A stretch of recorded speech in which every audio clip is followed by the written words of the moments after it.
Fuite de l'absolu. Observation cynique sur l'Occident postmoderne, volume 1.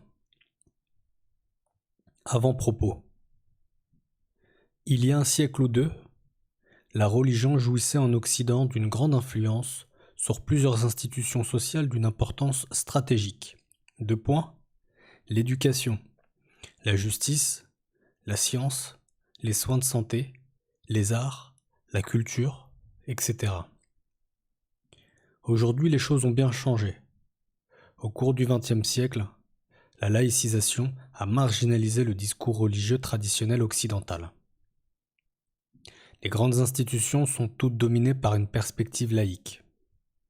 Exception faite des États-Unis possiblement, il est manifeste pour le plus grand nombre que l'Occident est devenu séculier, sans religion. Mais si on regarde au-delà des apparences, on découvre que le besoin de sens n'a jamais cessé de hanter l'homme occidental. Même si le contexte culturel a changé, les questions ultimes restent tout aussi pertinentes au XXIe siècle qu'elles pouvaient l'être dans l'Antiquité ou au Moyen Âge. Est-ce pensable que le matérialisme dit scientifique n'ait pas éliminé la religion, mais dans le contexte actuel, ait supplanté ses fonctions et participe, bon gré mal gré, à fournir des réponses à la question du sens? Il faut constater que la vision du monde matérialiste a été d'abord une idée dans l'esprit de quelques penseurs influents du siècle des Lumières. Mais avec le temps, elle a fini par former l'attitude et le comportement des classes éduquées et finalement de sociétés entières. À la rencontre d'un intellectuel, je m'amuse parfois à poser les questions suivantes. Qu'est-ce que pour toi que le postmodernisme ? Qu'est-ce que la distinction moderne-postmoderne ? Les réponses varient toujours en fonction des champs d'intérêt de la personne et de son domaine de formation. Une définition pertinente dans le champ des études en littérature ou en architecture sera bien souvent sans intérêt en anthropologie ou en histoire. Il ne peut donc être question ici que d'offrir une perspective inévitablement partielle et partiale de la question. Qu'est-ce qu'une vision du monde, une idéologie ou une religion ? Il s'agit d'abord d'un système de pensée élaboré pour donner un sens à l'existence humaine, tout aussi bien sur le plan intellectuel qu'émotif. Dans un premier temps, une vision du monde comporte une cosmologie, c'est-à-dire un ensemble de présupposés sur l'ordre du monde. La cosmologie fournit le cadre conceptuel dans lequel se joue le jeu de l'existence humaine, ou en d'autres termes, la scène où se joue le théâtre de la vie. Elle prend souvent, mais pas toujours, la forme d'un mythe d'origine. Pour exprimer la chose de manière primaire, on pourrait dire qu'une cosmologie fournit une boîte dans laquelle l'existence humaine se joue et prend son sens. Une cosmologie matérialiste propose une boîte assez étroite, tandis que les diverses cosmologies théistes proposent des boîtes comportant des dimensions additionnelles ainsi que des catégories d'êtres inconnus dans une cosmologie matérialiste.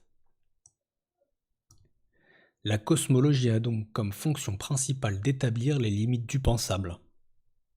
Elle fournit un grand nombre d'éléments susceptibles de servir de réponse aux grandes questions de l'existence humaine, dont la source de l'aliénation humaine. Déjà, la cosmologie fonde et préfigure les développements moraux, voire une eschatologie, qui suivront dans l'édification d'une vision du monde. Une vision du monde ou un système idéologico-religieux s'appuie sur sa cosmologie et implique une explication de l'aliénation humaine ainsi que des stratégies pour tenter d'atténuer ou de remédier à cette situation. Parfois, ces moyens sont conçus pour aboutir à une résolution finale.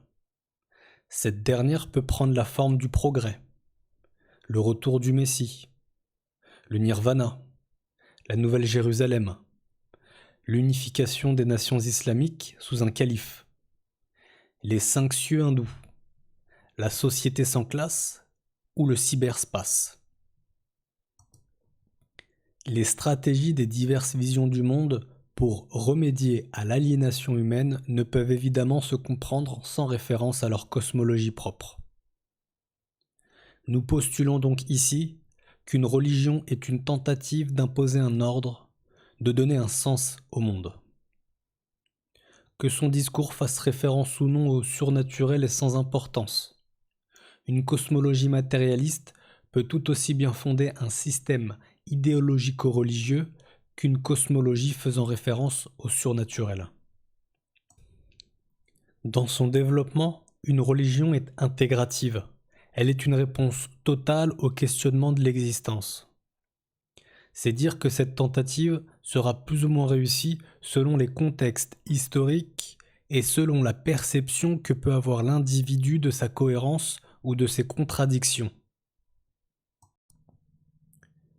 Nous postulons ici qu'il est impossible de comprendre le système éthique, la moralité d'un système idéologico-religieux sans comprendre sa cosmologie, car ce sont les présupposés de la cosmologie qui préfigurent 2 points, tabou, préceptes éthiques, concept d'aliénation, divers moyens d'expression artistique, ainsi que l'eschatologie d'une religion. Le système idéologico-religieux moderne, héritier du siècle des Lumières et dominant au XXe siècle, a d'abord mis de côté la religion, chrétienne surtout, et a affirmé que désormais la science serait la source véritable du savoir et du salut.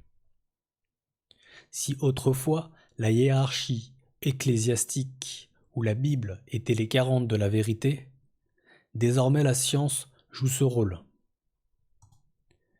L'empirique et la raison devaient constituer la fondation de tout savoir digne de mention. Et pour assurer la cohérence logique de ce système de pensée, il était nécessaire, voire inévitable, de faire appel à un mythe d'origine, auréolé du prestige de la science. Bien qu'une vision du monde matérialiste domine l'Occident depuis le début du XXe siècle, en parallèle, on a maintenu malgré tout plusieurs concepts tirés du bagage culturel judéo-chrétien.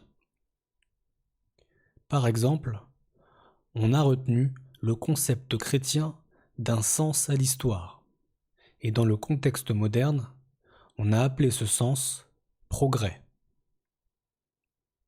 D'abord un concept théologique, cette notion s'est vue déplacée, formulée en termes matérialistes.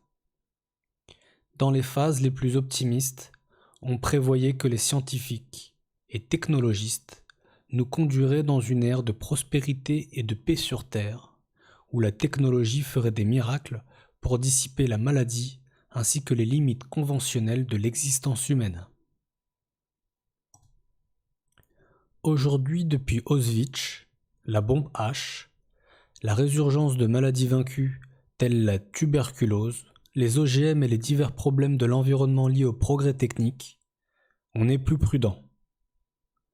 Du point de vue pratique, le politique se trouve désormais au cœur des choses, c'est-à-dire que le salut moderne est politique.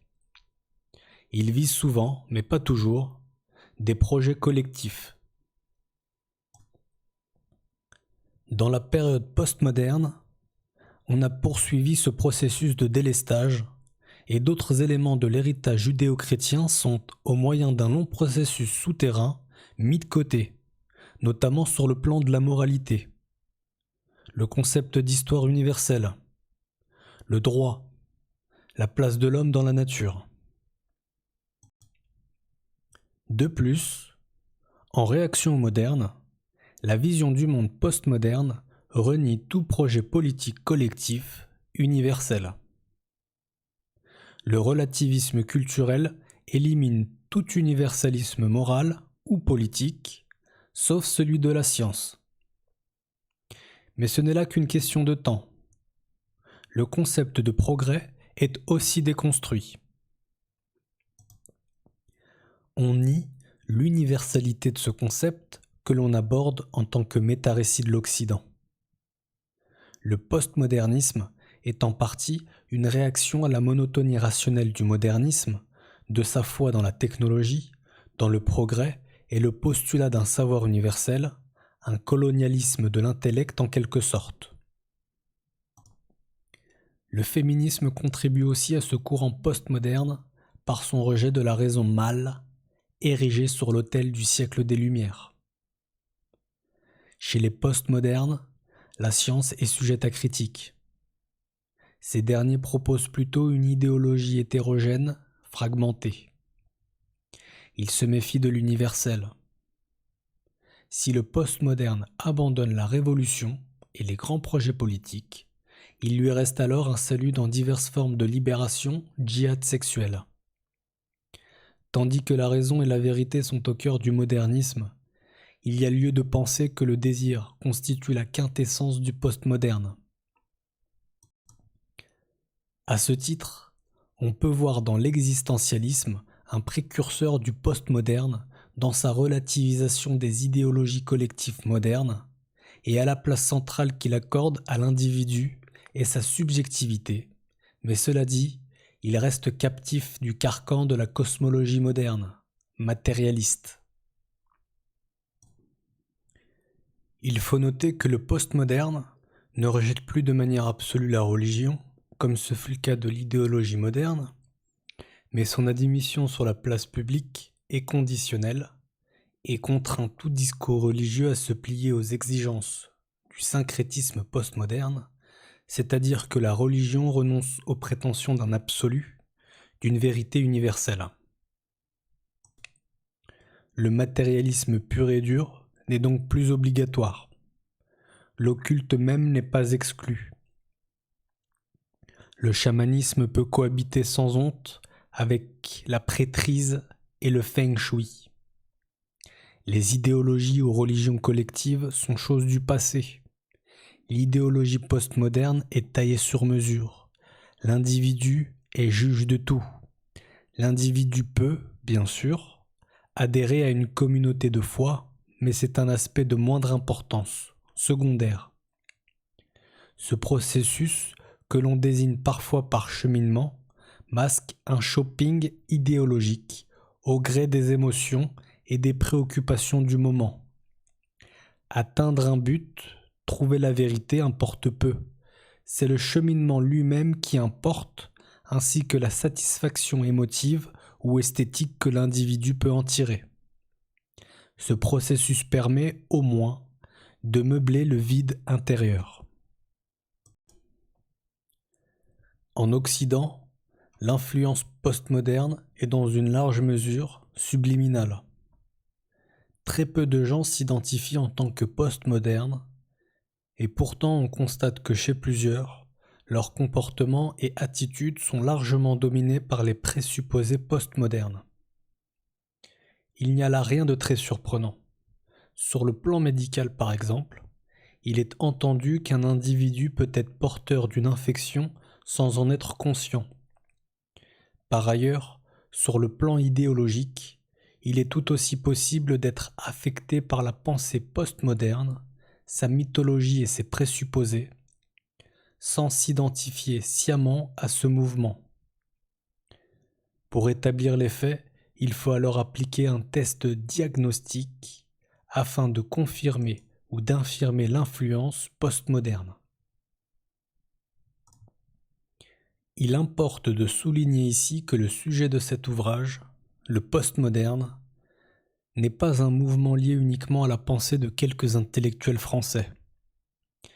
Des auteurs tels que Derrida, Foucault, Lyotard, Deleuze et d'autres ont bien sûr participé à et nourri ce courant, mais ils les précèdent et les dépassent. Il ne s'agit pas d'un phénomène défini par les activités de quelques érudits. Des acteurs tels que les médias populaires, les agences de publicité, le cinéma, les élites médiatiques et d'autres encore participent de diverses manières au développement et à la progression de ce système idéologico-religieux. La déconstruction et l'analyse de métarécits sont les outils préférés de nos élites postmodernes. Mais si on reprend ces outils en prenant pour cible le discours postmoderne lui-même, il y a lieu de penser que l'intervention est digne d'intérêt. Le sociologue américain Thomas Luckmann est d'avis qu'a priori toute société possède un système idéologico-religieux, un système de sens, une vision du monde ou en termes postmodernes, un métarécit. À son avis, il y a toujours une dimension religieuse dans l'élaboration de l'identité personnelle et sociale. Si un système idéologico-religieux constitue donc l'infrastructure de toute civilisation, quelle est alors la religion de l'Occident postmoderne ? Quelles sont ses institutions, ses rites, ses mythes d'origine, ses apôtres, ses fidèles, ses initiations ? Dans les pages suivantes, nous tenterons d'examiner toutes ces questions pour regarder au cœur de notre génération. Qui trouvons-nous ?